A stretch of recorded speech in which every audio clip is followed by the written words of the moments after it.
Olá, gente. Eu vou gravar aqui para vocês a parte B da aula de imunidade inata. Só lembrando que quem não assistiu a primeira parte, a parte A, deveria assistir antes de vir para essa, tá? Então, na primeira parte da aula, eu abordei com vocês conceitos gerais sobre resposta imunológica, detalhei um pouco sobre alguns conceitos gerais sobre a resposta inata e detalhei então alguns componentes solúveis que fazem parte dessa resposta, tá? Com um pouco mais de detalhes sobre o sistema complemento, que é o principal componente aí solúvel desse tipo de resposta. Nessa parte B, eu vou abordar agora então os tipos celulares, então os componentes celulares, os diversos tipos de células que compõem essa resposta e as principais funções efetoras que são exercidas por essas células, tá? Como na primeira aula, eu vou tirar aqui o vídeo para não atrapalhar o conteúdo dos slides. Bom, vamos começar a ver então quais são os componentes celulares que compõem a resposta imunológica inata. Lembrando alguns conceitos que vocês viram na aula passada com a professora Zuleika, então todas as células aí do sistema imunológico são originadas durante o processo de hematopoiese, que leva então à produção e diferenciação das células sanguíneas, incluindo aí os leucócitos, então as células efetoras da resposta imunológica, tanto inata quanto adaptativa, tá? A gente viu lá nessa aula com a Zuleika que essa hematopoiese ela já se inicia durante o desenvolvimento fetal, nos primeiros meses de vida. Essa hematopoiese ocorre no saco vitelínico, depois esse papel é assumido aí pelo fígado baixo e um pouco antes aí do nascimento, nos últimos meses de gestação, a medula óssea que assume essa função de hematopoiese e vai exercer essa função aí então durante todo o resto da vida de um indivíduo. Bom, essas células, então, na medula óssea, elas se originam devido aí a um microambiente específico, que a gente chama de nicho de hematopoiese.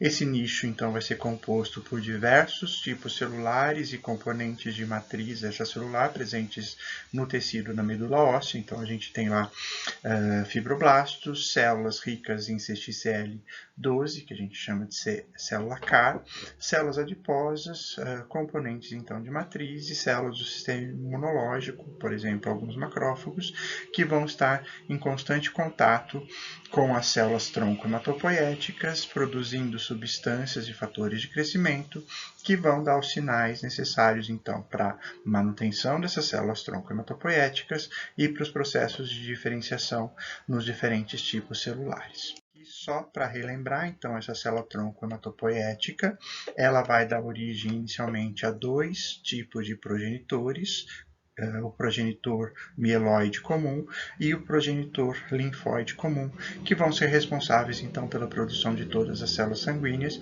e de todas as células do sistema imunológico, tanto inato quanto adaptativo.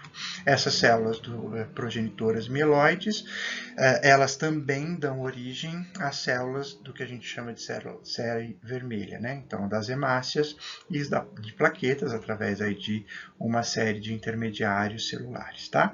Esses tipos celulares vocês vão ver com mais detalhes na disciplina de hematologia, então a gente vai abordar em algumas situações específicas, mas elas não são foco da disciplina de imunologia, tá?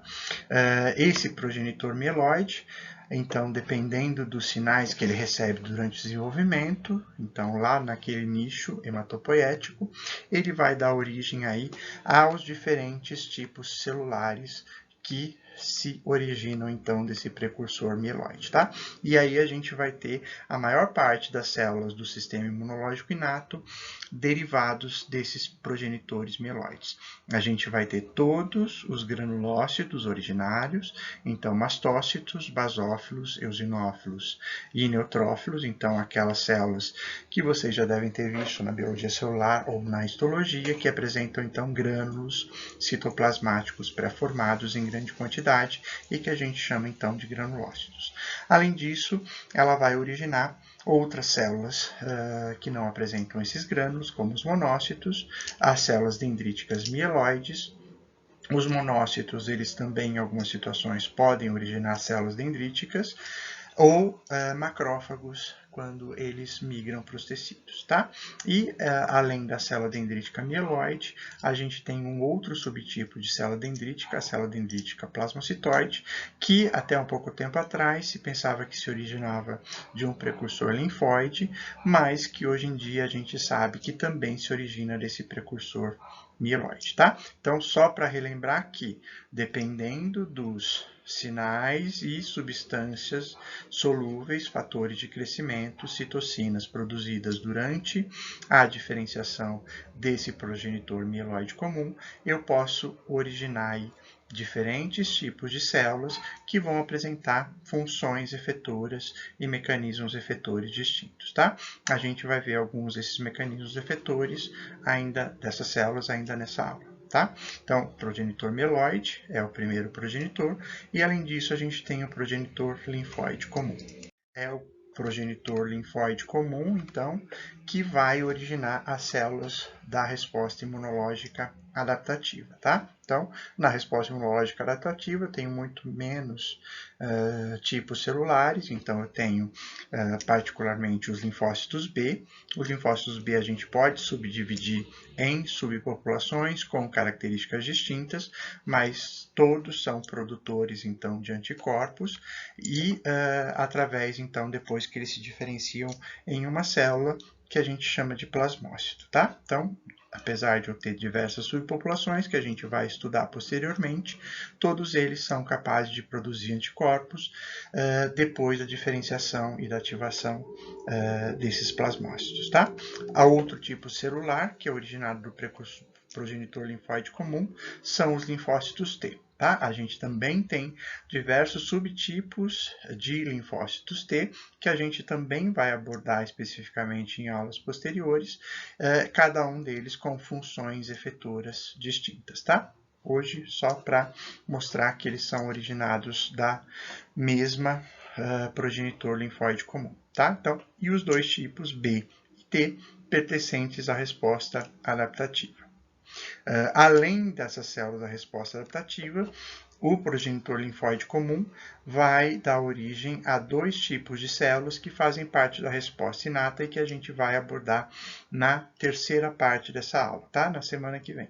As células natural killer, ou células NK, e as células linfóides inatas, ou ILCs. Esses dois tipos celulares de origem linfóide vão ser abordados na terceira parte da aula, então na parte C, que vocês só vão ver na próxima semana, ok?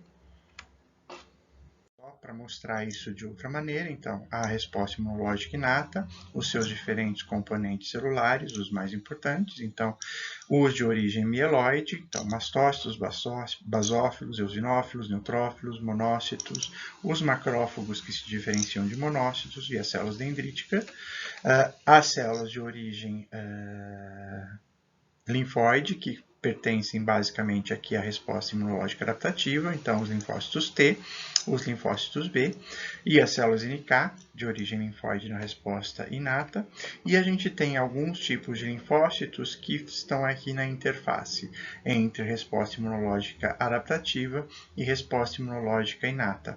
Os linfócitos T com TCR gama-delta e os linfócitos B do tipo 1, que a gente vai abordar também especificamente em aulas posteriores. Então, só para mostrar que eu tenho aqui uma interface, células que fazem parte da resposta inata, células que fazem parte da resposta adaptativa, mas que algumas células podem apresentar características que as situam aqui numa interface entre as duas respostas, tá? A gente vai estudar cada uma dessas subpopulações e os papéis efetores, algumas na aula de hoje, outras em aulas posteriores. Bom, vamos ver então qual que é o fenótipo, né, as características morfológicas dessas células. Vocês já devem ter visto isso em histologia, aqui só para relembrar a aparência então histológica dessas células. Então, monócitos, neutrófilos, células NK, eosinófilos, basófilos, todos são células que aparecem na circulação, são presentes, então, na circulação. Em algumas situações, a gente pode encontrá-los nos tecidos, então, particularmente durante as respostas inflamatórias, que a gente vai ver na próxima aula, e a gente vai ter algumas células que a gente encontra basicamente nos tecidos, a gente não encontra na circulação sanguínea. Tá? Os macrófagos, que são diferenciados a partir de monócitos, as células dendríticas, que vão estar presentes em todos os tecidos. A gente pode encontrar uma pequena quantidade de células dendríticas no sangue, mas é uma porcentagem muito baixa, a gente não consegue observá-las, por exemplo, num esfregaço comum. Muito dificilmente a gente observa células dendríticas no sangue, tá? E os mastócitos. Então, algumas células a gente encontra na circulação, monócitos, neutrófilos, células NK, eosinófilos e basófilos, enquanto outras a gente só vai observar nos tecidos como células já completamente diferenciadas. Então, macrófagos, as células dendríticas e mastócitos. A gente vai estudar com bastante detalhes nessa aula de resposta inata os monócitos, que dão origem aos macrófagos, os neutrófilos, as células dendríticas e, na próxima aula, as células NK. Tá? Então, aqui são microscopias eletrônicas de varredura, só para vocês observarem, então, o aspecto tridimensional dessas células. Então, uma primeira pergunta aí para a reflexão de vocês. Por que existem tantos tipos celulares que compõem o sistema imunológico? Qual que é a função dessas células? Todas são ativadas ao mesmo tempo e em todas as situações, ou a gente tem ativações diferentes em situações diferentes e funções diferentes para desafios distintos, tá? Algumas dessas respostas a gente vai ver aí ao longo da aula e outras é mais para a gente discutir ao longo aí do curso, tá? Então, por que eu tenho tantos tipos celulares diferentes se todos eles, teoricamente, vão servir aí para combater substâncias estranhas ao nosso organismo? Bom, vamos começar a ver agora a característica de uma dessas células, os eosinófilos, tá? Os eosinófilos, eles são, então, células, são granulócitos de origem mieloide, fenotipicamente, então, morfologicamente, então, são células que vão apresentar grânulos que se coram, que têm afinidade pela eosina, ou seja, é daí que eles derivam o seu nome de eosinófilo, então, eles se coram normalmente de vermelho, alaranjado, nas colorações com hematoxilina e eosina. Ele vai apresentar, então, vários grânulos no seu citoplasma pré-formado e o núcleo bilobado, que vocês já devem ter visto na aula de histologia. Tá? Os eosinófilos, eles produzem uma série de substâncias durante a sua ativação e após a sua ativação, e essas substâncias é que vão exercer as suas funções efetoras, tá?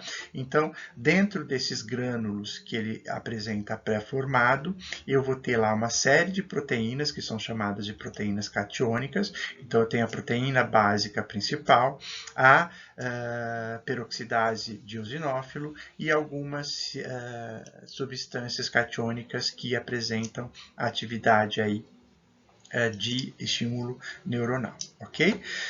Eu também vou ter a produção de citocinas. Ele não é uma célula muito boa para a produção de citocinas, mas ele produz algumas citocinas em pequena quantidade, e essas citocinas podem ter papéis importantes em algumas situações, particularmente em algumas doenças que a gente vai estudar com mais detalhes mais para frente, tá? Mas só lembrando, então, que além dos grânulos pré-formados, que ele vai, então, ter essas proteínas catiônicas, após a ativação ele pode contribuir para a produção de citocinas que vão atuar sobre outras células do sistema imunológico ou do tecido onde ele é ativado, e que essas citocinas, então, podem ter um papel importante em algumas patologias, tá? A gente não vai mencionar isso hoje, mas no decorrer do curso a gente vai ver o papel dessas citocinas. Algumas delas vão ter papéis bastante importantes. Além das citocinas, os eosinófilos, eles também podem ser fonte de fatores de crescimento, ou seja, de moléculas que, quando liberadas no tecido, estimulam, por exemplo, a diferenciação de células do estroma desse tecido, então fatores, por exemplo, que estimulam o crescimento de fibroblastos, de células musculares lisas ou de células endoteliais para a formação de novos vasos e também fatores de crescimento que são liberados na circulação e que vão estimular a produção de mais células do sistema imunológico lá na medula óssea. Tá? Além disso, além das citocinas, os eosinófilos são fontes daquelas citocinas com atividade quimiotática, que eu já mencionei para vocês na aula passada, que são chamadas de quimiocinas. Então, são substâncias que vão atrair para o local onde o eosinófilo é ativado demais células do sistema imunológico. Tá? Então, quimiocinas. Eles também produzem mediadores lipídicos, aqueles mediadores derivados do ácido araquidônico, prostaglandina, leucotrienos, fator de ativação de plaquetas, que vão ter um papel importante aí no processo inflamatório, que a gente vai ver com mais detalhes na aula da próxima semana. Tá? E além disso, eles também são fontes de proteinases e outras enzimas, então particularmente aqui algumas enzimas que degradam matriz extracelular, então metaloproteinase de matriz, colagenase, por exemplo, que vão ter um papel importante em algumas doenças para o remodelamento tecidual. Tá? Então, aqui é só para dar uma noção geral das funções dos eosinófilos. Eles vão ser importantes em algumas patologias, eles vão ser importantes na resposta a alguns tipos de patógeno. Particularmente, eles vão ser muito importantes na resposta a eumintos, e a gente vai estudar com um pouco mais de detalhe os eosinófilos em algumas patologias no segundo semestre, particularmente a asma e alguns tipos de resposta alérgica, ok?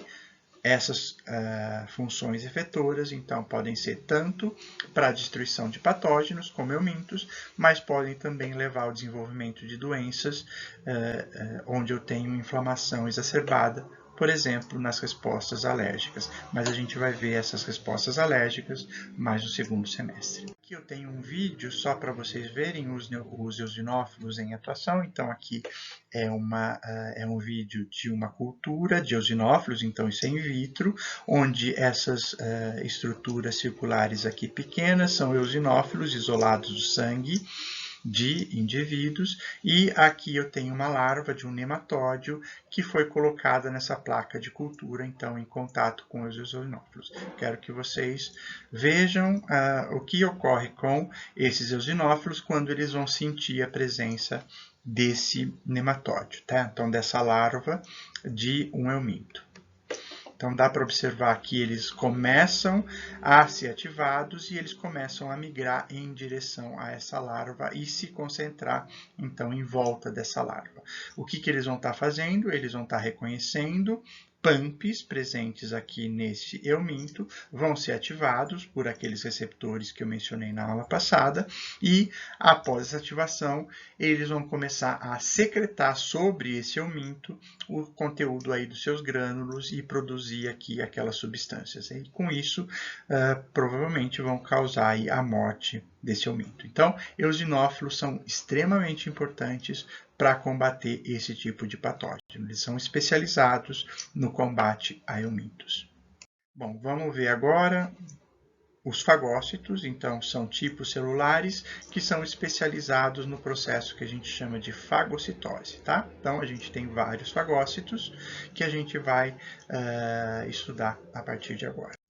Os principais fagócitos que a gente, então, tem no sistema imunológico inato são os macrófagos e os neutrófilos. Lembrando que os macrófagos são derivados, então, são diferenciados a partir de monócitos, tá? Então, esses dois tipos de célula são os principais fagócitos que a gente vai apresentar no nosso corpo, tá? Ou seja, células especializadas no processo de fagocitose.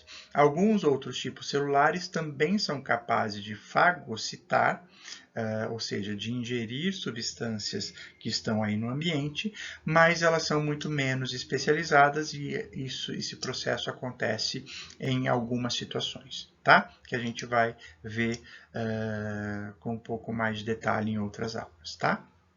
Aqui só para lembrar para vocês, então aqui eu vou chamar de fagocitose diversos tipos de mecanismos celulares, onde eu tenho, então, a internalização de uma substância que está no exterior de uma célula para o interior dessa célula, tá? Então, eu não sei se vocês já viram na biologia celular, existem diversos nomes que descrevem esse processo de ingestão de partículas ou de substâncias que estão externas às células. Então, vocês já podem ter visto, por exemplo, pinocitose, endocitose, micropinocitose, macropinocitose e assim por diante. Mas aqui na imunologia a gente vai chamar todo esse processo de fagocitose, tá? Esses diferentes tipos de ingestão de partículas externas, eles vão envolver mecanismos moleculares distintos, mas a gente não vai ficar entrando nesse detalhe. Então, quando eu falar aqui de fagocitose, eu também posso estar englobando esses outros tipos de processo, tá? Bom, de modo geral, esse processo de fagocitose, ele vai envolver algumas etapas. Então, eu vou ter lá uma partícula externa que vai apresentar, então, componentes estranhos que são reconhecidos como estranhos pelas células, ou eu posso ter, por exemplo, uma partícula que ativou, por exemplo, o complemento. E aí eu tenho lá fragmentos de C3b, como a gente viu na superfície dessa célula, fazendo o que a gente chama de opsonização.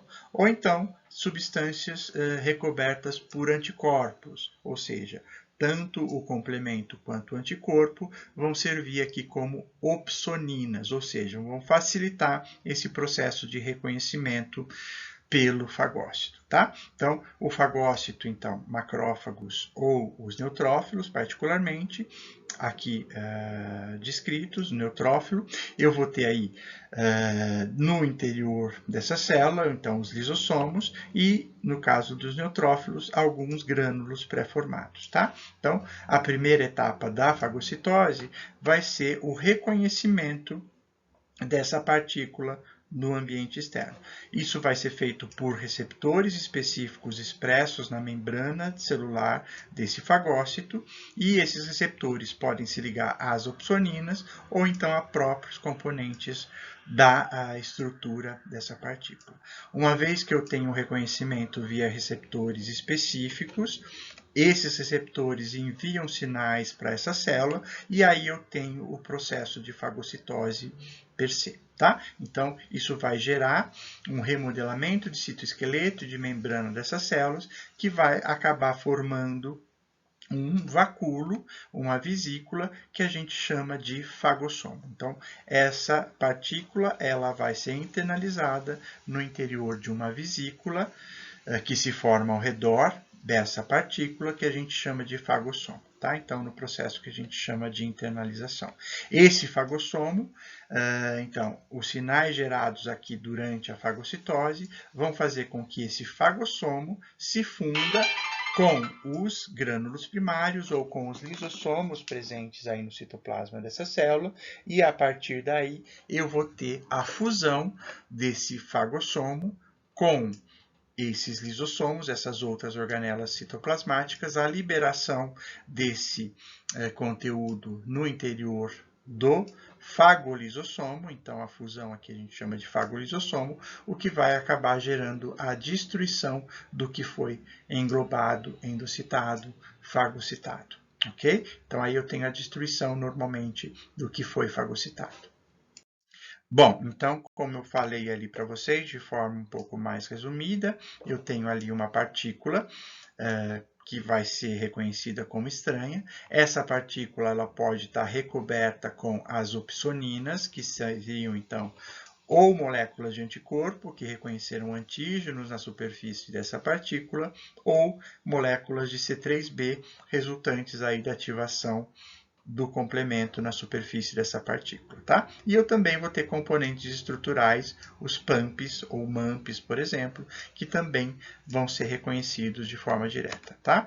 Independentemente aí da forma, eu posso ter, então, receptores que reconhecem anticorpos, que a gente chama de receptores FC, receptores de complemento, ou receptores, por exemplo, do tipo scavenger, que se ligam diretamente à estrutura da da partícula que vai ser fagocitada, entre outros, tá?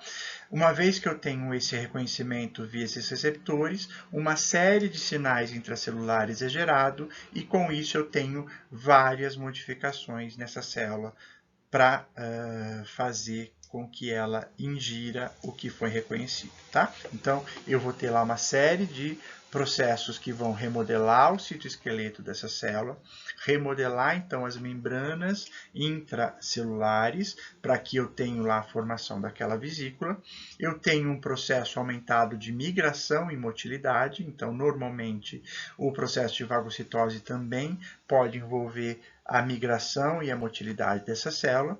Em algumas situações eu posso, após o reconhecimento, induzir divisão celular. Isso não ocorre em todas as células, mas algumas células podem ser estimuladas a proliferar devido a esse reconhecimento, tá? Mas isso não é regra.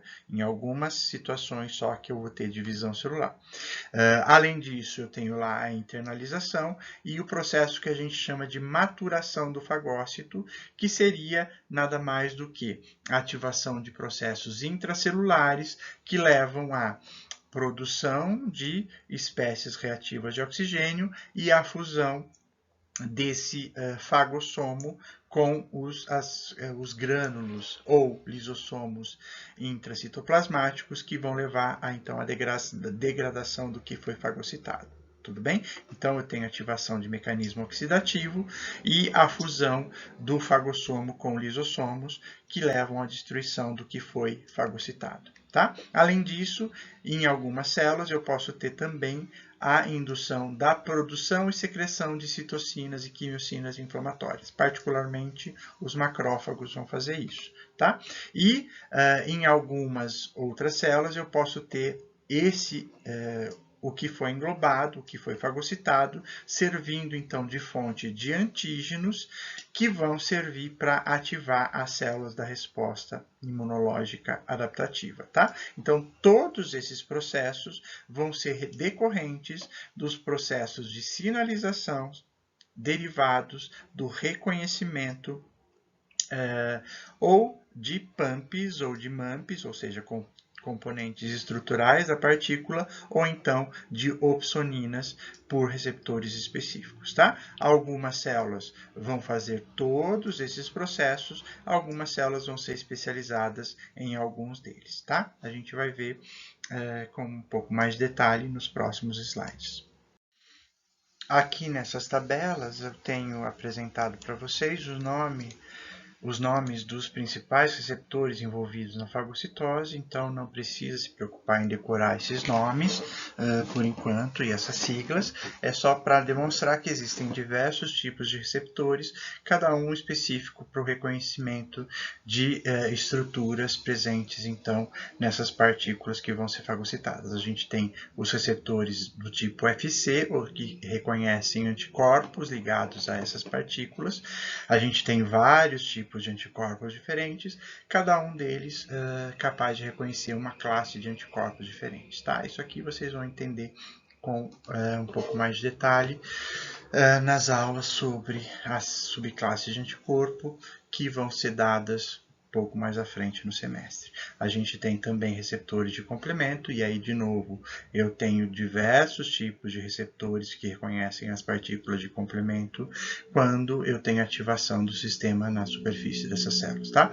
De novo, não se preocupem em saber agora desses nomes, só que existem, então, diferentes receptores que reconhecem diferentes componentes.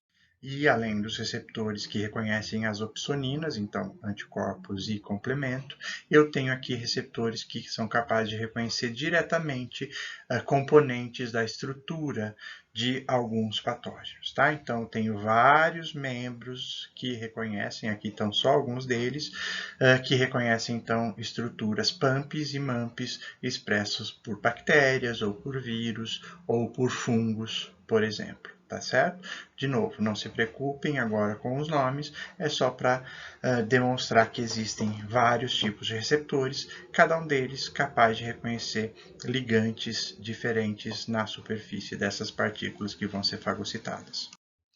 Bom, uma vez que eu tenho, então, a internalização da partícula que estava ali no exterior, que foi reconhecida, eu tenho a ativação do fagócito e uma das principais consequências dessa ativação, como eu mencionei para vocês, é a ativação do mecanismo oxidativo dessas células, tá? O processo de maturação do processo oxidativo.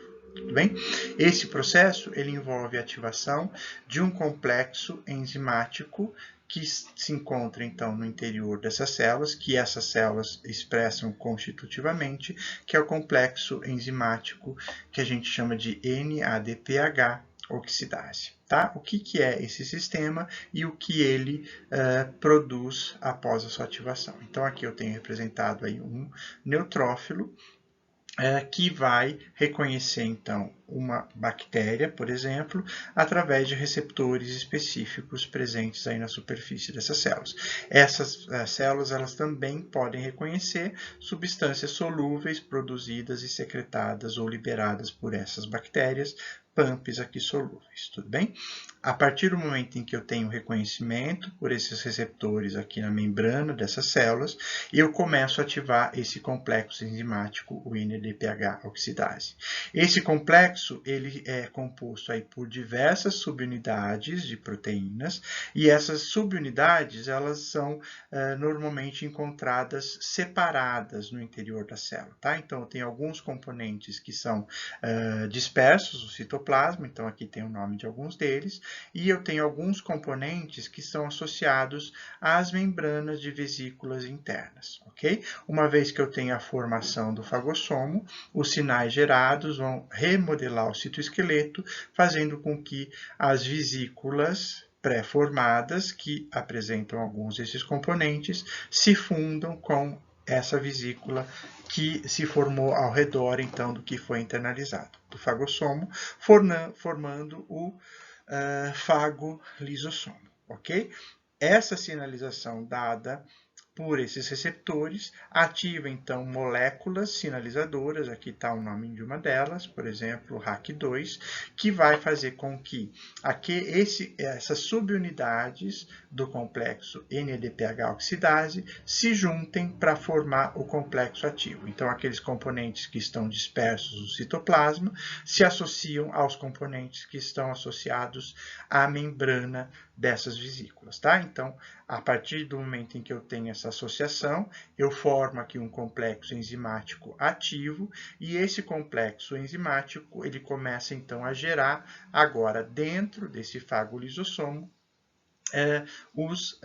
substâncias que a gente chama de espécies reativas de oxigênio ou reativos intermediários de oxigênio. Tá certo? Então, vocês já devem ter visto isso aqui, esses reativos e essas espécies reativas de oxigênio, como resultado, por exemplo, do processo de respiração celular lá nas mitocôndrias. Então, como um subproduto desse processo de respiração celular. Vocês devem ter visto que esses oxidantes, então, produzidos no processo de respiração celular, é tóxico para a maioria das células, ok? E que eles são removidos rapidamente.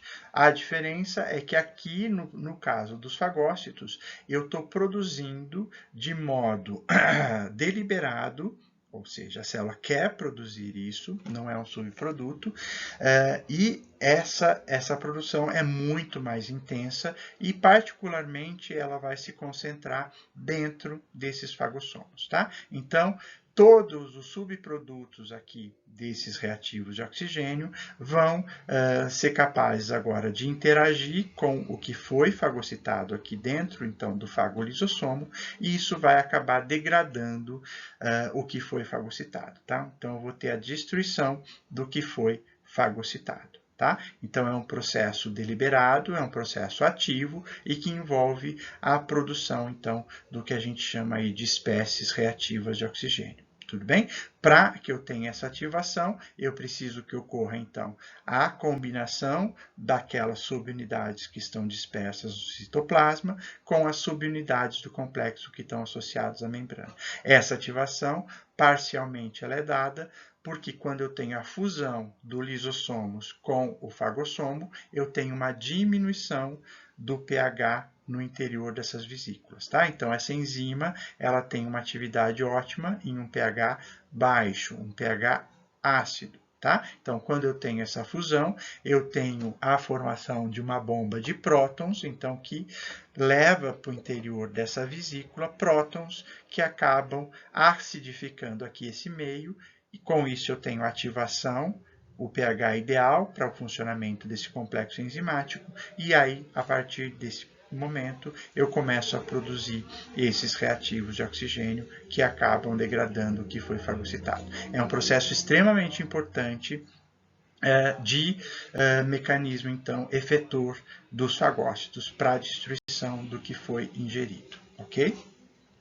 Bom, aqui então, numa tabela, a gente tem todos os produtos mais importantes que são ativados durante a fagocitose, tá? Então, além da produção dos reativos de oxigênio, que eu falei para vocês no slide anterior, eu tenho aí como subproduto, então, dessa ativação, algumas outras substâncias que vão ser importantes para a destruição desse produto de ingestão, tá? Então, eu tenho acidificação, como eu mencionei para vocês, do fagossomo, e por si só o pH baixo, normalmente ele pode ser bacteristático, ou seja, impede o crescimento, ou mesmo ele pode ser bactericida, ou seja, destruir, causar a morte das bactérias ingeridas. Além dos reativos de oxigênio, eu tenho a produção de reativos de nitrogênio, o mais importante é o óxido nítrico, que também é capaz de interagir e de destruir estruturas presentes aí nesses micro-organismos. Eu também tenho, através da ativação da fagocitose, particularmente aqui importante nos neutrófilos, a produção de peptídeos antimicrobianos, então aqueles peptídeos que a gente viu que fazem parte de barreira química na pele e nas mucosas, eles são induzidos aqui, os neutrófilos produzem grandes quantidades desses peptídeos que vão atuar e aumentar a capacidade de barreira química, então, do nosso sistema. Eles também são capazes de ativar a produção de enzimas, e também, aqui particularmente nos macrófagos, a produção de competidores de crescimento bacteriano. Então, a lactoferrina e a proteína ligante, por exemplo, de B12, são produzidas e secretadas aí no ambiente, e eu tenho aí a remoção do ambiente de alguns nutrientes que vão ser importantes para o crescimento de alguns patógenos, particularmente de bactérias, tá? Então, todos esses produtos vão ser resultado da ativação das células após o reconhecimento daquelas estruturas por receptores específicos. Aqui eu tenho um videozinho que eu encontrei aí no YouTube, só para demonstrar o processo de fagocitose. Aqui eu tenho algumas bactérias, aqui eu tenho um macrófago, então dá para ver que o macrófago, quando ele faz o reconhecimento de bactérias, ele vai remodelar o seu citoesqueleto, ele vai migrar em direção aqui à bactéria, vai formar o seu fagossomo, vai ingerir a bactéria e vai acabar liberando aqui sobre esse fagossomo o conteúdo aqui dos seus grânulos. Então, essas substâncias coradas aqui em azul mais escuro, tá? Então, a partir desse momento, eu tenho aí a destruição do que foi ingerido, tá? Vocês podem ver que é um processo, então, ativo e que leva, então, à destruição desses micro-organismos. Bom, vamos ver com um pouco mais de detalhe agora um desses fagócitos e as funções específicas de um desses fagócitos, que é o neutrófilo, tá?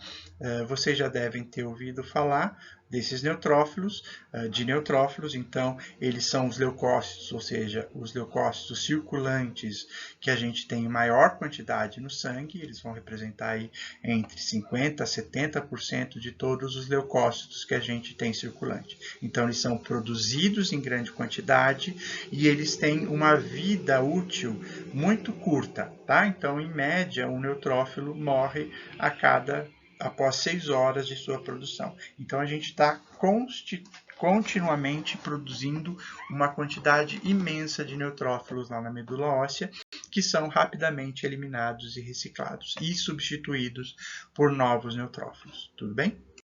Quais são as principais funções, então, dos neutrófilos? Os neutrófilos, eles são, então, fagócitos, então, uma das primeiras funções vai ser fagocitose.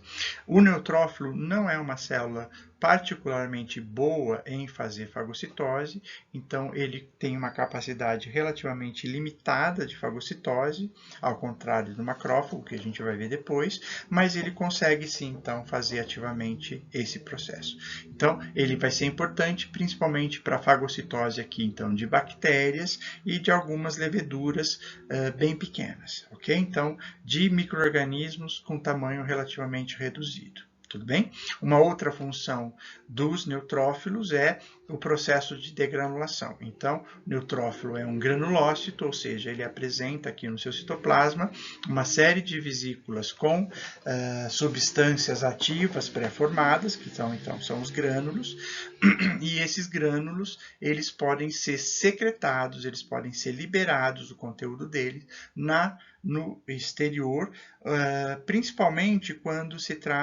o neutrófilo encontra uma partícula que ele não consegue fagocitar, por exemplo, uma partícula de tamanho um pouco mais avantajado, tá? Então, ele tenta fagocitar, mas se ele não consegue, normalmente ele libera, ele degranula, então, o seu conteúdo na superfície, então, dessa partícula, causando, então, aí a sua destruição. Tudo bem? Uma outra função que é mais recentemente descrita para os neutrófilos é a capacidade dos neutrófilos, particularmente, então, em processos onde ele não consegue fazer fagocitose ativa, efetiva, é liberar o que a gente chama de NETs, que seria, aqui a tradução, uma sigla que significa, em inglês, armadilhas extracelulares de neutrófilos, tá? Então, essas NETs, elas foram descritas um pouco mais recentemente.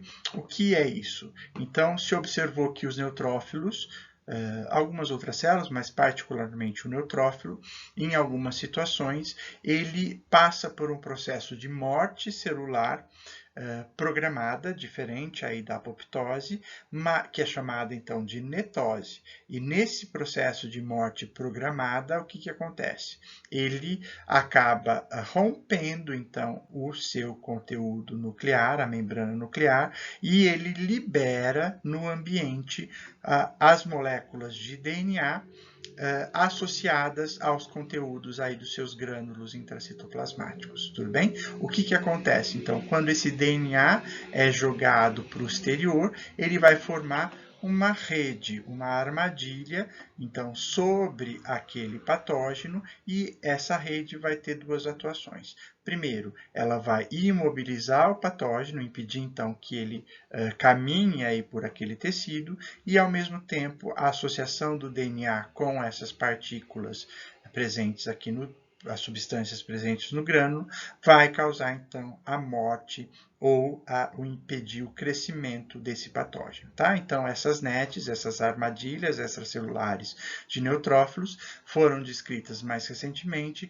e apresentam um papel importante aí na contenção de proliferação de alguns tipos de patógeno, particularmente algumas bactérias e alguns tipos de levedura, ok? De modo esquemático, então, quais seriam aí as principais funções dos neutrófilos? Então, ele é capaz de produzir e estocar aqui no seu citoplasma, então, substâncias presentes, então, nos seus grânulos que a gente classifica aí de azurofílicos ou primários. Nesses grânulos, a gente vai ter aí uma série de enzimas capazes de degradar a matriz extracelular e remodelar tecido. A gente vai ver que isso tem importância em alguns processos inflamatórios. A gente, além disso, tem grânulos que a gente chama de específicos ou terciários, onde eu vou ter aí a presença, por exemplo, de alguns peptídeos antimicrobianos, de alguns componentes que competem com o crescimento bacteriano, como a lactoferrina, e de algumas enzimas proteolíticas que também são capazes de degradar matriz extracelular. Então, são conteúdos pré-formados e estocados que o neutrófilo libera no ambiente ambiente, uma vez que ele é ativado, tá? Além disso, ele vai, quando ativado, produzir e pode liberar aqui no ambiente os reativos intermediários de oxigênio, tá? Então, ele é uma fonte de reativos intermediários de oxigênio, pela ativação do complexo NADPH oxidase que eu mencionei anteriormente para vocês. E ele também pode produzir, embora não seja também um grande produtor, citocinas e quimiocinas inflamatórias. Então, de substâncias que, quando são secretadas, vão ativar ou modular a resposta de outras células aqui no ambiente, ou então, no caso das quimiocinas, atrair aqui para esse local mais células do sistema imunológico, tá? De novo, esse aqui não é o principal papel dos neutrófilos, eles não são grandes produtores dessas substâncias, mas eles contribuem com a produção de citocinas e quimiocinas inflamatórias. Os neutrófilos são mais importantes na secreção dessas enzimas e desses reativos de oxigênio. Um problema dos neutrófilos é que, como eles degranulam em grande quantidade, eles estão presentes em grande quantidade e eles degranulam muito facilmente em resposta à sua ativação, eles acabam destruindo, junto com o patógeno, as células do tecido, tá? Então, eu posso ter destruição celular importante decorrente aqui da degranulação desses neutrófilos, tá? Outro subproduto dessa degranulação e dessa morte de neutrófilos em grande número, vocês já devem ter visto, talvez saber, é a formação de pus, tá? Então, aquele pus, aquela secreção que aparece em algumas lesões, ela nada mais é do que um conjunto aí de milhões, bilhões de neutrófilos degranulados, mortos, o produto aí da liquefação de tecido, causado então pela degradação, derivada aí dessas enzimas, misturado aí talvez com um pouco de patógenos também destruídos e um pouco de células ainda vivas, tá? Então, o pus, a secreção aí purulenta, é decorrente, então, da grande presença de neutrófilos e da grande ativação de neutrófilos em alguns tipos de processos inflamatórios, que a gente chama de processos piogênicos, ou seja, que geram pus. Okay? Isso ocorre particularmente em resposta a infecções a alguns tipos de bactérias. Tá? Staphylococcus, por exemplo, é um tipo de bactéria que gera uma grande quantidade, uma grande ativação de neutrófilos e que gera, então, a formação de pus, ou seja, é uma infecção piogênica. Aqui, só para mostrar com um pouco mais de detalhe, aqui retirado de um artigo científico, a formação, então, dessas NETs, para deixar talvez um pouco mais claro. Então, quando eu tenho reconhecimento de substâncias estranhas ou em algumas situações de imunocomplexos, que a gente já viu lá, aquele complexo de antígeno e anticorpo, por receptores específicos presentes aqui na membrana da célula, do neutrófilo, eu tenho a indução de um processo de morte celular programada, que é chamada então de netose, e durante esse processo de netose, eu tenho a desagregação ali do núcleo desse neutrófilo, a degradação da membrana celular e a liberação aqui para o exterior das fitas de DNA associadas a enzimas presentes nos grânulos pré-formados da célula. Tá? Então, aqui esquematicamente, e aqui uma microscopia de fluorescência. Em azul está marcado, então, o núcleo de neutrófilos, e aqui em verde as fitas de DNA que já foram externalizadas. Tá? Então, só para mostrar que forma-se realmente redes de DNA no exterior aqui do ambiente. Aqui, só de forma de uma outra micrografia, agora uma microscopia de varredura, colorida e artificialmente. Então, aqui a gente tem em amarelo a membrana de um neutrófilo, aqui em cor de rosa alguns bacilos, então algumas bactérias em forma de bastão, e aqui em azul a gente tem então as fitas de DNA recobrindo então essas bactérias e imobilizando essas bactérias, ok? Aqui eu tenho um vídeo que representa a formação dessas NETs. Aqui é um experimento in vitro, então aqui, antes de passar o vídeo, eu vou explicar o que vocês vão observar. Essas estruturas aqui arredondadas maiores são neutrófilos isolados então no sangue periférico de indivíduos normais. Essas estruturas aqui mais elípticas são leveduras, ou seja, um tipo de fungo unicelular. Tá? O que vocês vão observar nesse vídeo?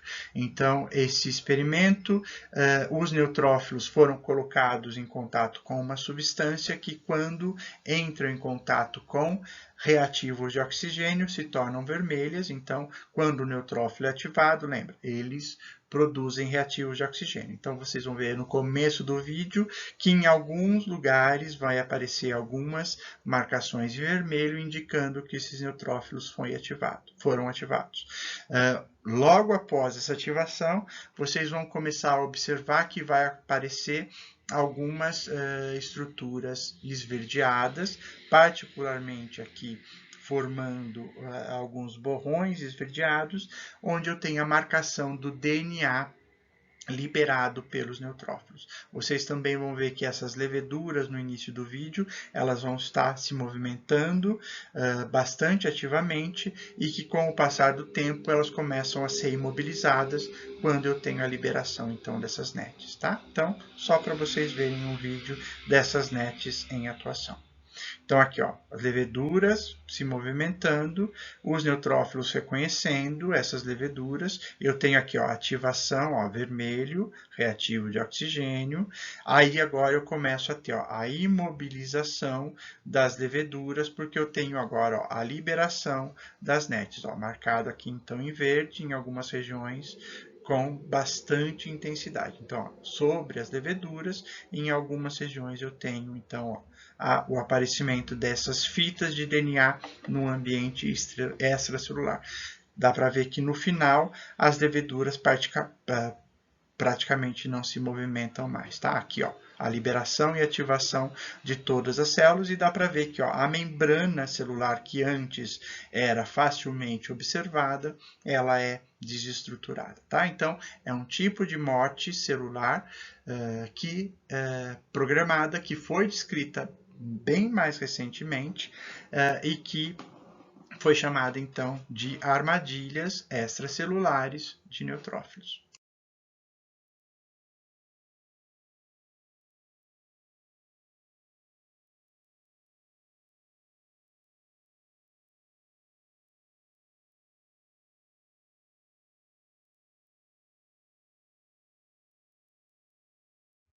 Aqui uma pergunta, então, para reflexão, já que a gente viu que os neutrófilos liberam seu conteúdo intracelular no ambiente externo, isso pode ter alguma consequência clínica para o paciente onde isso ocorre? Lembrando que o DNA de uma célula, normalmente ela está isolado do sistema imunológico, como ela fica sempre ali dentro do núcleo, presa dentro do citoplasma da célula, então envolvida aí por uma membrana, um citoplasma, uma carioteca, ela está completamente isolada normalmente do sistema imunológico. Eu tenho a liberação de uma quantidade muito grande de DNA, que seria um antígeno próprio, num ambiente onde eu estou tendo um processo inflamatório. Será que isso pode ter alguma consequência clínica para o paciente? A liberação desse monte de antígenos próprios num ambiente inflamatório? A gente vai ver que existe uma consequência e isso vai ser um componente importante para o desenvolvimento de algumas doenças. Mas a gente não vai falar disso agora, é só para deixar aí uma curiosidade para vocês. A gente vai ver isso com mais detalhes só no segundo semestre da disciplina de imunologia. Lembrando que essa pergunta aí de NETs e consequência clínica eu vou fazer para vocês lá no segundo semestre e eu espero que alguém responda e se lembre do papel do que eu falei sobre as NETs aí nessa primeira aula do semestre, tá? Bom, vamos passar agora a ver um pouco com mais detalhe a função e como é que se comportam então monócitos e macrófagos. Bom, vocês já devem ter visto na histologia, então, no nosso corpo a gente tem macrófagos distribuídos em todo o tecido. Então, lembrando, macrófago eu só encontro no tecido, eu nunca vou encontrar na circulação, tá? Então, em todo o tecido eu já tenho naturalmente como célula residente macrófagos, tá? E os histologistas, eles gostam aí de dar nomes diferentes para tipos celulares. Então, em cada um dos tecidos, os macrófagos vão receber um nome diferente. Vocês já devem ter ouvido falar de alguns desses nomes. Então, a micróglia, no sistema nervoso central, as células de Kupffer, lá no fígado, os osteoclastos, lá no tecido ósseo, macrófagos intestinais, macrófagos esplênicos, macrófagos alveolares e assim por diante.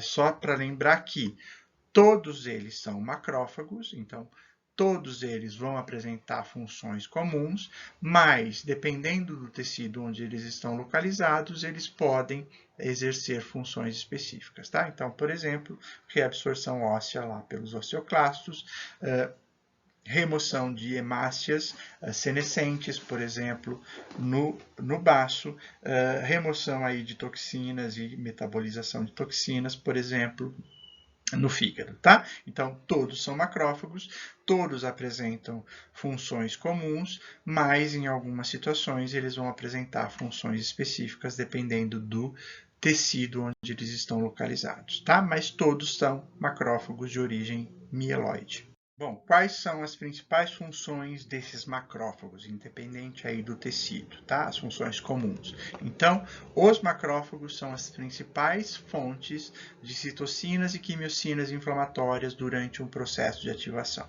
Tá? Então, uma vez ativados por produtos estranhos, eles são as principais fontes de citocinas e quimiocinas inflamatórias. Tá? Ao contrário lá dos neutrófilos, dos eosinófilos, que a gente viu que produzem pouca quantidade dessas moléculas, os macrófagos produzem isso em grande quantidade. Então, eles vão ser os principais mediadores do processo de modulação inicial da resposta imunológica e da quimioatração de células do sistema imunológico para os tecidos, ok? No processo, então, inicial da inflamação.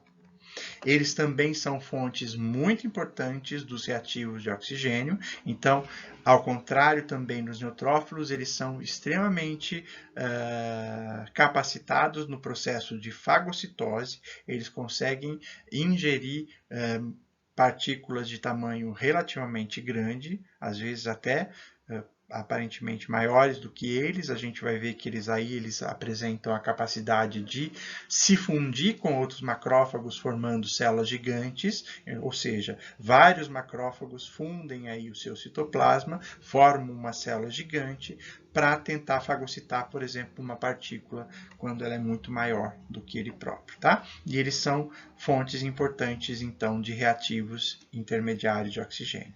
Eles também são fontes importantes de competidores ou inibidores de crescimento bacteriano, como a lactoferrina e a proteína ligante de B12. Então, eles também são importantes aí para o controle inicial do crescimento, principalmente de algumas bactérias. E assim como os neutrófilos, eles são fontes de algumas enzimas, tá? Essas enzimas também têm capacidade aí de destruir o tecido junto com os reativos de oxigênio, então eles também podem ter um papel no processo inflamatório aí de destruição tecidual. É um pouco menor do que o dos neutrófilos, mas eles também contribuem em algumas situações para a destruição e para o remodelamento do tecido. Tá? Particularmente nos processos de inflamação crônica que a gente vai ver na próxima aula. Só para mostrar um detalhe, então, das funções dos macrófagos. Então, normalmente, os macrófagos são derivados de monócitos. Então, o monócito é produzido na medula, vai para o sangue e do sangue passa para o tecido. Quando ele entra no tecido, o monócito rapidamente se diferencia em macrófagos, tá? E dependendo do que ele encontra aí no tecido, ele pode assumir duas formas básicas. Então, no início de um processo inflamatório, quando eu tenho aí a presença dos padrões moleculares associados a patógenos, dos padrões moleculares associados a dano tecidual, esses estímulos, em conjunto com alguns tipos de citocinas, como o interferon gama, não precisa se preocupar com o interferon agora, pumps e dumps, o estímulo de monócitos, faz com que esse macrófago se diferencie no que a gente chama de macrófago ativado de forma clássica ou macrófago M1. Ok? Esse macrófago, uma vez ativado, como eu mencionei para vocês, ele vai ser a principal fonte aí inicial de citocinas e quimiocinas inflamatórias, então ele é um dos principais mediadores do processo inflamatório. Tá? Ele também é uma grande fonte aí dos reativos de oxigênio, de nitrogênio e de enzimas que vão ter aí funções microbicidas e algumas vezes acabar destruindo o próprio tecido do hospedeiro. Ok? Então, essa é a forma de ativação, é o fenótipo inflamatório do macrófago. Ok? Mas o macrófago, quando ele deixa de receber esses sinais inflamatórios, ou quando ele recebe os sinais aí de alguns outros tipos de citocinas, ele passa a assumir uma outra forma, um outro fenótipo que a gente chama de macrófago ativado de forma alternativa ou macrófago do tipo M2, tá? Qual que é a função agora desse macrófago M2? Ao invés de ele produzir inflamação, ele vai ser extremamente importante para controlar o processo inflamatório. Então, uma vez que eu removo o estímulo que deu início ao processo inflamatório, esse macrófago M2 começa a produzir substâncias, algumas citocinas, IL-10, TGF-beta, então são citocinas que a gente chama de supressoras, que apresentam efeitos anti-inflamatórios. Então, elas começam a bloquear todo o processo que foi iniciado aqui, ok? Além disso, como eu tive aí destruição do tecido, o macrófago M2 ele também produz algumas substâncias, alguns fatores de crescimento, que iniciam aí o processo de reparo tecidual e de restauração daquele tecido que foi lesionado.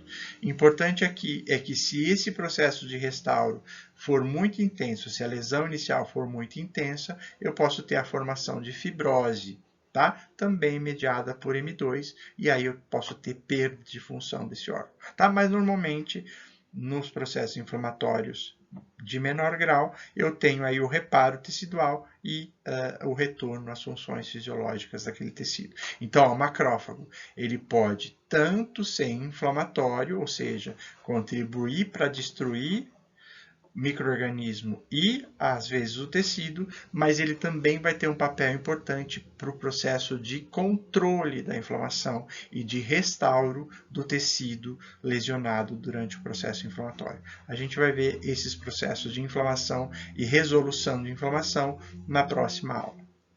Bom, como vocês viram, os fagócitos são bastante importantes, particularmente nas respostas iniciais a patógenos, tá? Então, como se manifesta clinicamente pacientes que têm defeitos genéticos, por exemplo, que afetam o funcionamento desses fagócitos?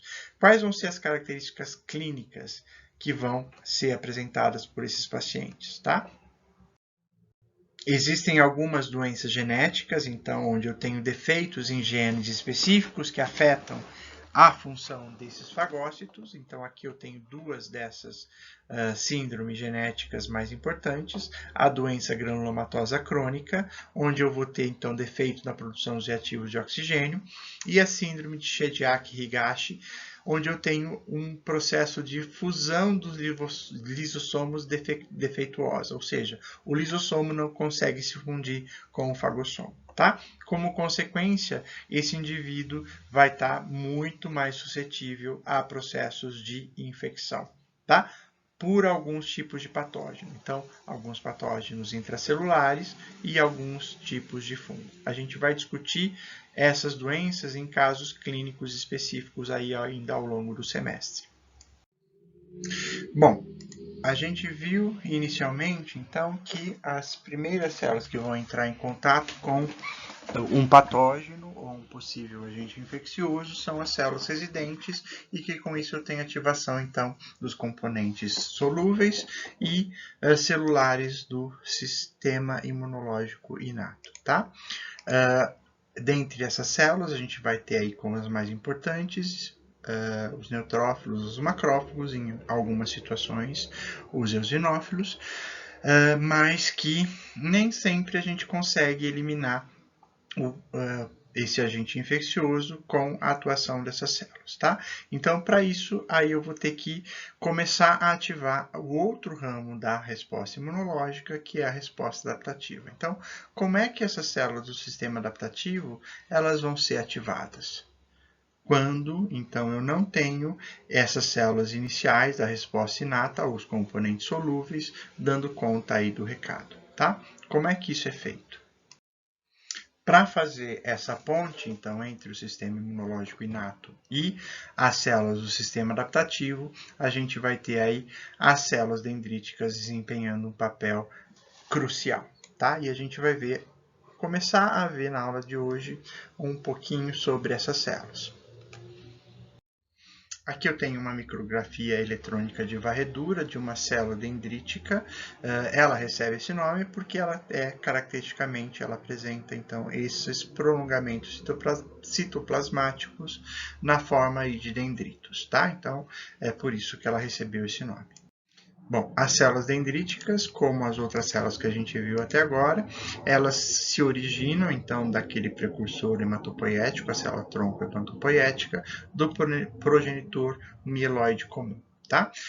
Esse progenitor mieloide, como a gente viu, ele dá origem a todas as outras células do sistema imunológico, o mieloide, as células mieloides, logicamente, dentre eles o precursor aí direto de células dendríticas. Tá? Esse precursor ele é exportado rapidamente da circulação para os tecidos e lá nos tecidos ele pode se diferenciar então em células dendríticas já de duas subcategorias.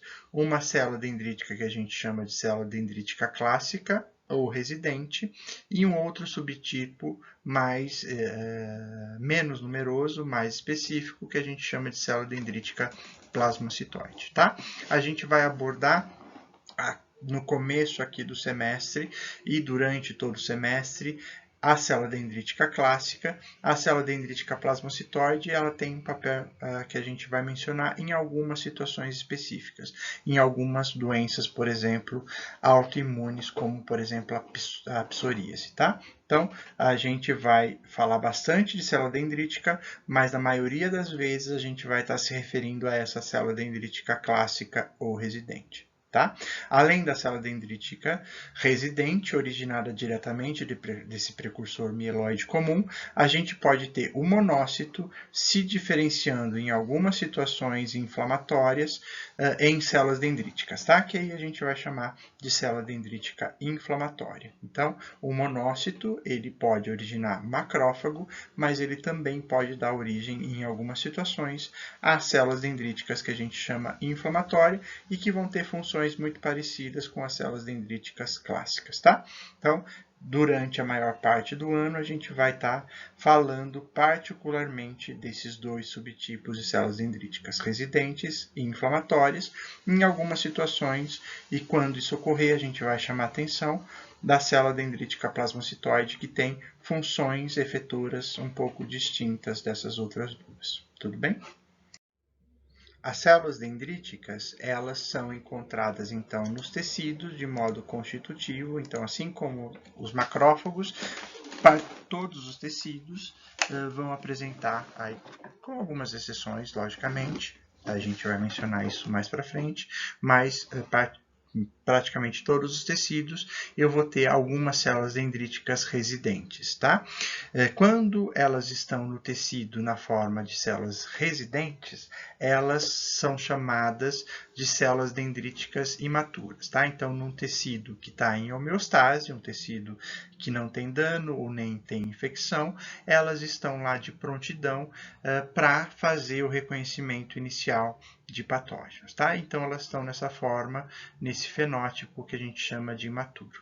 Essas células dendríticas imaturas, elas são especializadas em capturar substâncias estranhas, processar essas substâncias, esse processamento e essa captura a gente vai ver com detalhes em aulas futuras, mas elas são capazes, então, de internalizar, então elas são também fagócitos, mas, ao contrário dos fagócitos que a gente viu anteriormente, essa fagocitose vai ter um objetivo que não é só a destruição do que foi internalizado, é gerar antígenos. Tá? Então, ela vai quebrar o que foi internalizado, particularmente aí proteínas, em pequenos pedaços, e esses pedaços, então, derivados desses antígenos, é que vão servir aí para ativar as células da resposta imunológica adaptativa.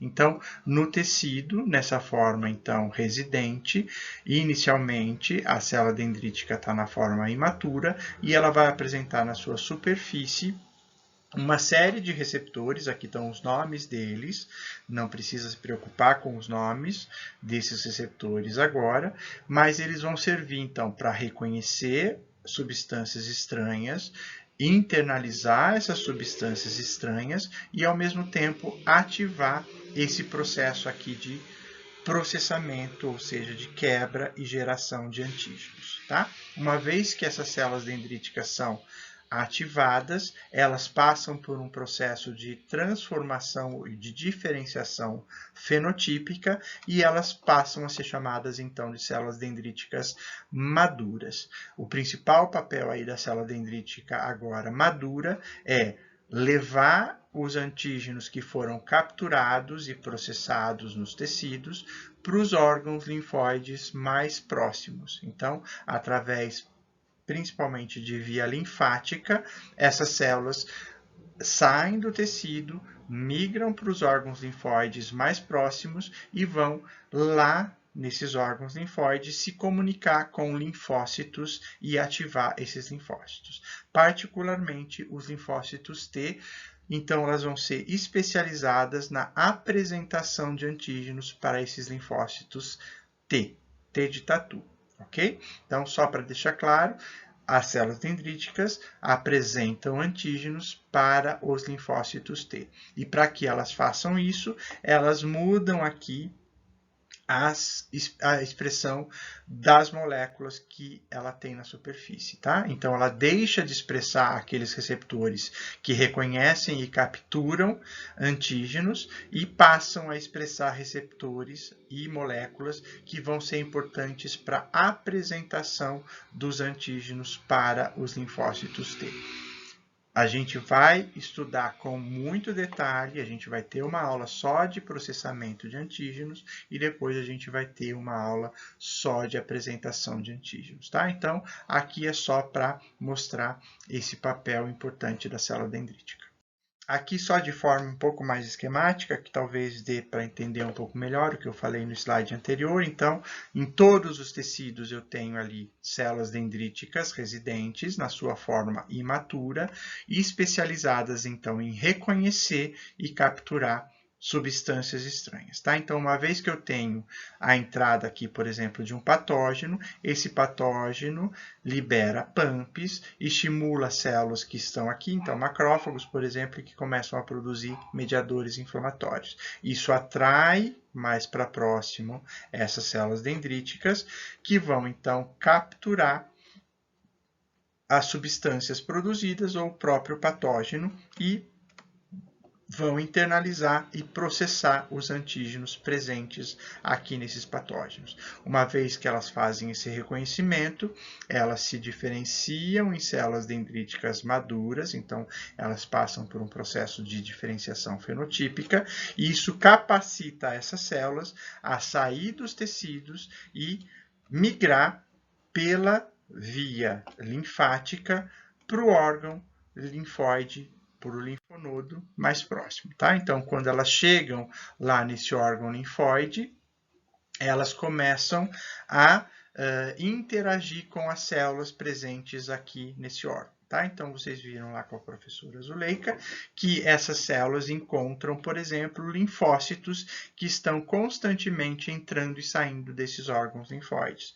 Quando essas células encontram esses linfócitos T, elas apresentam os antígenos que elas capturaram a essas células T Essas células T, então, aquelas que foram específicas para aquele antígeno, a gente vai ver isso com mais detalhe, como eu falei para vocês, elas vão passar por um processo de proliferação e de ativação, tá? Então, é dessa forma que eu faço a ligação entre a resposta imunológica inata com a resposta imunológica adaptativa, tá? Então, a célula dendrítica tem um papel essencial nessa ligação. Tá? Uma vez que eu tenho a apresentação para o linfócito T, esse linfócito T é ativado, como a Zuleika mencionou para vocês, e aí ele passa a se diferenciar em células efetoras. Tá? E dependendo aí da forma de ativação que eu tenho, eu vou ter aí subpopulações distintas de linfócitos T, que vão ter atividades efetoras distintas, tá?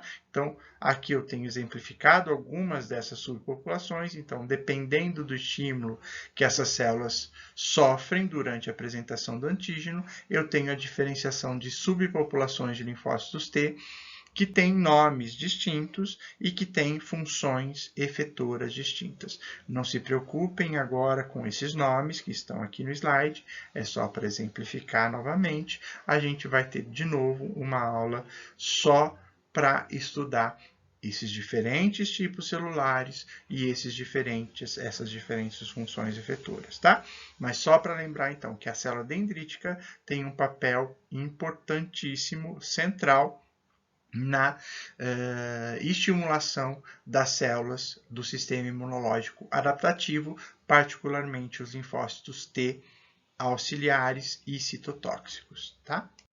Aqui só um parênteses antes da gente passar para o próximo assunto, não mencionei isso no slide passado, é que as células dendríticas elas têm um papel tão central na resposta imunológica que há alguns anos atrás os pesquisadores que descreveram, que descobriram inicialmente essas células, eles foram premiados aí com o Prêmio Nobel de Medicina e Fisiologia, tá? Então, só para demonstrar a importância dessas células na resposta imunológica, tudo bem? Então, fechando parênteses, vamos agora passar para o próximo assunto, que seria relacionado a uma das perguntas que eu deixei aí durante a aula. Tá?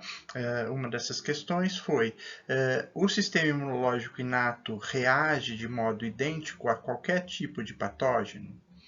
Ele reage de modo idêntico a vírus, bactérias, fungos, protozoários ou algum outro tipo de macromolécula? A gente vai ver que não, tá? E para que eu tenha essa diferenciação, a gente precisa entender um pouquinho sobre os receptores de reconhecimento padrão envolvidos, então, na sinalização e na ativação dessas células do sistema imunológico inato. Eu mencionei para vocês lá nos primeiros slides da aula que as células do sistema imunológico inato, elas vão apresentar uma série de receptores, que a gente chamou então de receptores de reconhecimento padrão, em diferentes localizações celulares. A gente viu que eu tenho receptores expressos na membrana plasmática dessas células, receptores que a gente vai ter aí dispersos no citoplasma dessas células e receptores que vão estar associados a vesículas, a membranas de vesículas intracelulares, tá? O que eu talvez não tenha deixado muito claro naquele primeiro slide é que cada um desses receptores vai ser capaz de se ligar a dumps ou pumps distintos. Então, eu tenho aí diversos receptores, aqui estão os nomes desses receptores. Eu tenho uma família de receptores que a gente chama de Toll-like receptors, e aí eu tenho aí 1, 2, 4, 5, 6, 10 e 11 expressos na membrana, o Toll-like 3, 7 e 8 expressos e o 9 expressos associados a membranas intracelulares.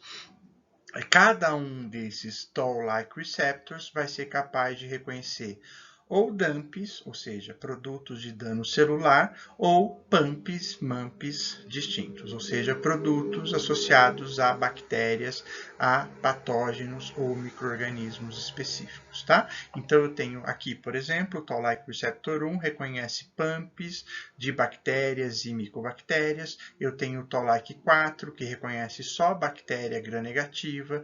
Eu tenho o Toll-like 2, que reconhece bactérias gram-positivas e fungos e alguns protozoários.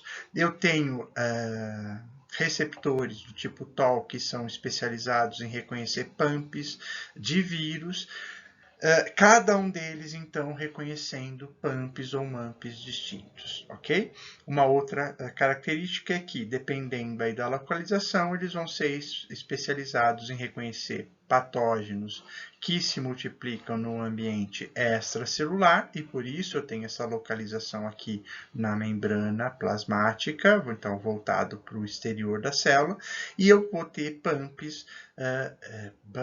PRRs responsáveis para o reconhecimento de patógenos que se multiplicam no interior de vesículas, e por isso eu tenho esses aqui associados às vesículas intracelulares, ou patógenos que se multiplicam no próprio citoplasma das células. Então, bactérias, micobactérias ou vírus, e por isso eu tenho aqui alguns receptores intracelulares, tá? Então, aqui estão o nome dos principais receptores.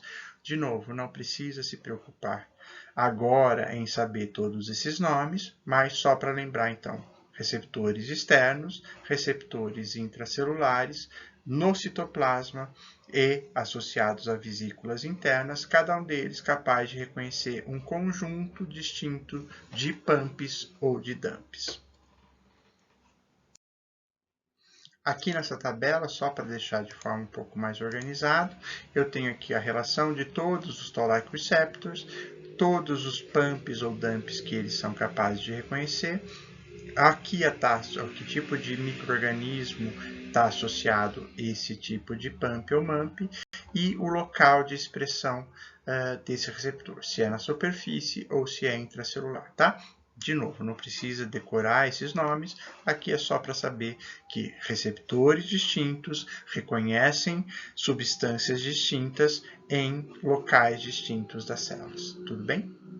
E agora, partindo então para o final da aula, a gente vai ver como é que esses diversos receptores então são capazes de regular o tipo de resposta imunológica inata. Então, como é que o sistema inato reage a diferentes tipos de desafios, ou seja, vírus, bactérias, fungos, protozoários, eumintos, e o que isso leva em termos de resposta imunológica.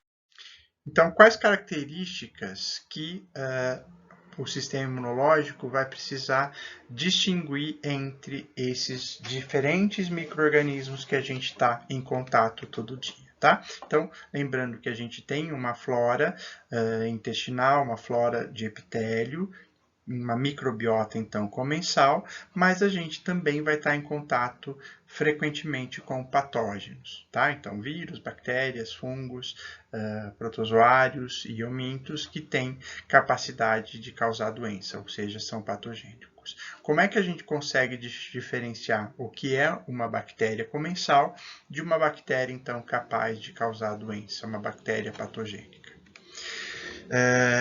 A gente precisa ativar o sistema imunológico de modo igual sempre que eu entro em contato com alguma coisa estranha. Então, quando eu entro em contato com uma bactéria comensal, eu preciso reagir da mesma forma que eu reajo para um patógeno? Eu preciso reagir da mesma forma quando eu encontro um patógeno vivo ou quando eu encontro um patógeno morto? Como é que eu faço para diferenciar se uma bactéria está viva ou se uma bactéria está morta?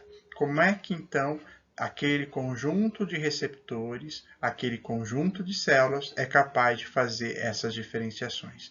O que é realmente patogênico, o que é realmente capaz de causar a doença, porque ainda está metabolicamente ativo, do que não é mais capaz de causar a doença, então do que está morto, ou se é simplesmente um componente de microbiota.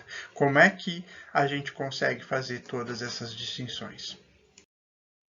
Bom, então aqui nesse slide eu tenho uma parte então dessa resposta feita aí no esquema anterior, tá? Então, quando eu tenho contato com um componente solúvel, ou seja, um pedaço do micro-organismo, um PAMP solúvel, mas não um micro-organismo inteiro, eu preciso reagir a esse PAMP? Eu preciso ativar células do sistema imunológico?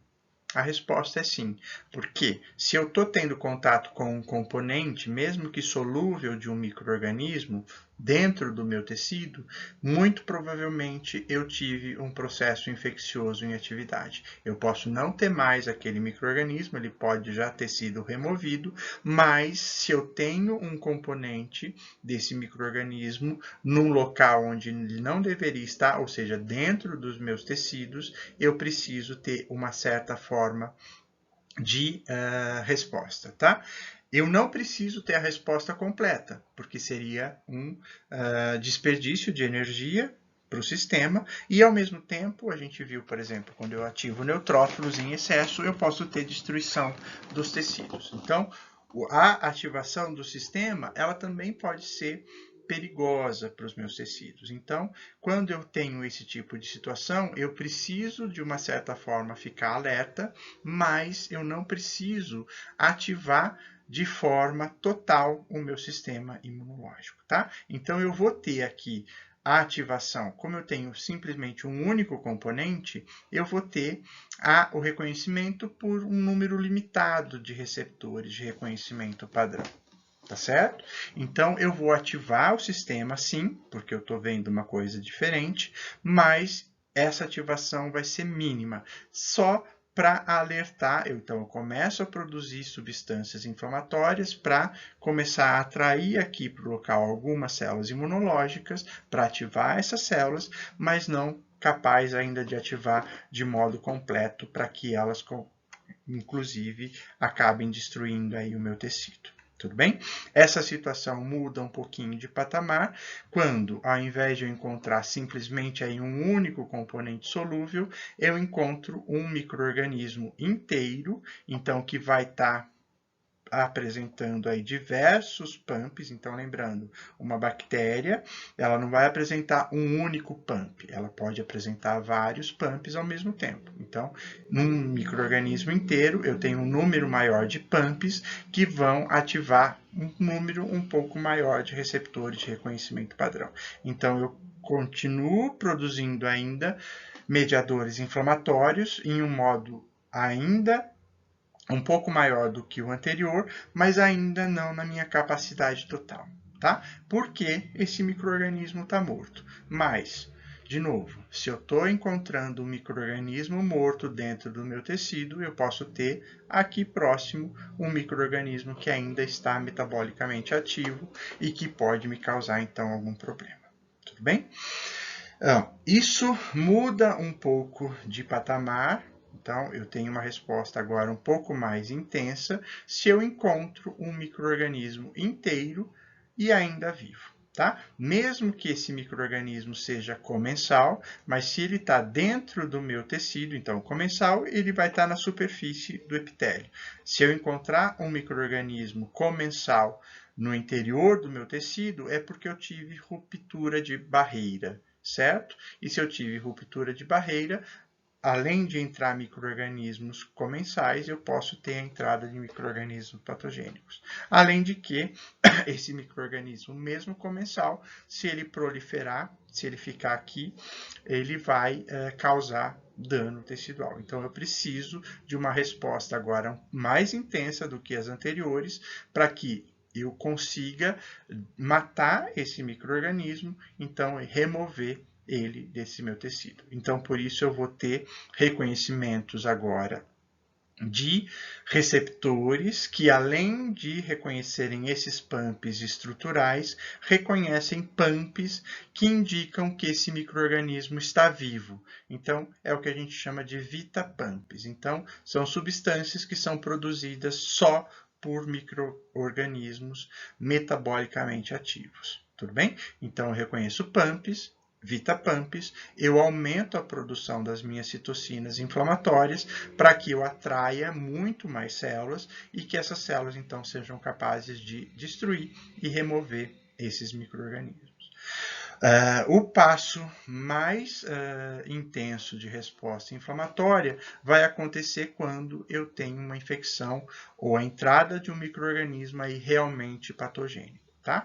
Então, esse micro-organismo patogênico, ele também vai apresentar PAMPs, ele também vai apresentar VitaPumps, e além disso, ele vai produzir substâncias que vão causar dano tecidual. Então, fatores de virulência que causam dano tecidual, que promovem supressão de resposta e que, por isso, precisam ter uma resposta imunológica muito mais intensa. Ok? Então, patógeno vai estar sempre caracterizado por destruição de tecido, então além de PAMP, VitaPump, eu tenho DAMPs que vão levar a minha resposta inflamatória de modo mais intenso possível. Tá? Então eu vou começar a produzir muito mais mediadores inflamatórios e um conjunto muito maior desses mediadores, o que vai ativar de forma muito mais completa o meu sistema imunológico. Tá? Então, dependendo da forma como eu encontro esse meu micro-organismo,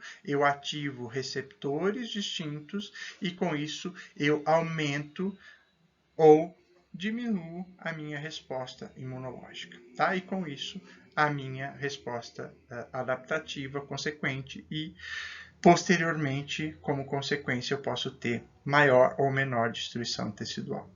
Aqui só para dar um exemplo desses VitaPumps, então o que seria, qual substância que um micro-organismo metabolicamente ativo produz que um micro-organismo morto ou metabolicamente inativo não está produzindo. Então aqui eu tenho um exemplo, por exemplo, de fagocitose de uma E. coli morta, então ela é reconhecida por receptores externos, ela pode ser reconhecida aqui por receptores internos, mas como ela está morta, ela não está produzindo aqui, então, nada metabolicamente ativo, por exemplo, RNA mensageiro é um VitaPump, então uma bactéria morta não produz RNA mensageiro, esse RNA mensageiro, por si só, é um PAMP, então eu tenho receptores específicos para reconhecê-lo. Então, quando eu tenho reconhecimento só da estrutura, mas não tenho reconhecimento do RNA, eu ativo o meu sistema,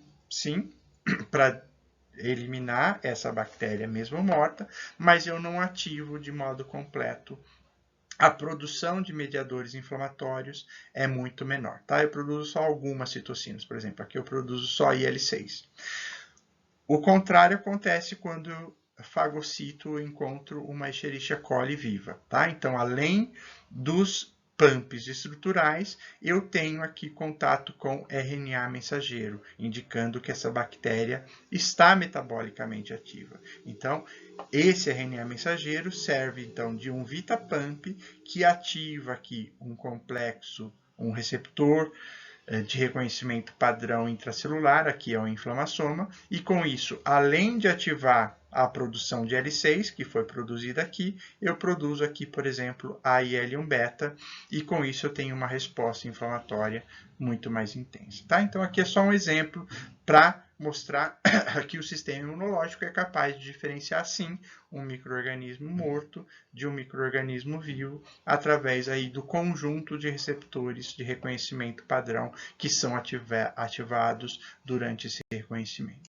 Aqui só para finalizar mesmo, é o último slide, mostrando então a cooperação desses diferentes receptores e a indução de respostas aí distintas, tá? Então, por exemplo, aqui eu tenho uma levedura que é reconhecida inicialmente aqui por receptores externos, receptores de reconhecimento padrão, então Toll-like 6, Toll-like 2, Dectina 1, que vão gerar aqui na célula um primeiro sinal que induz a produção de mediadores inflamatórios que já iniciam a ativação do sistema.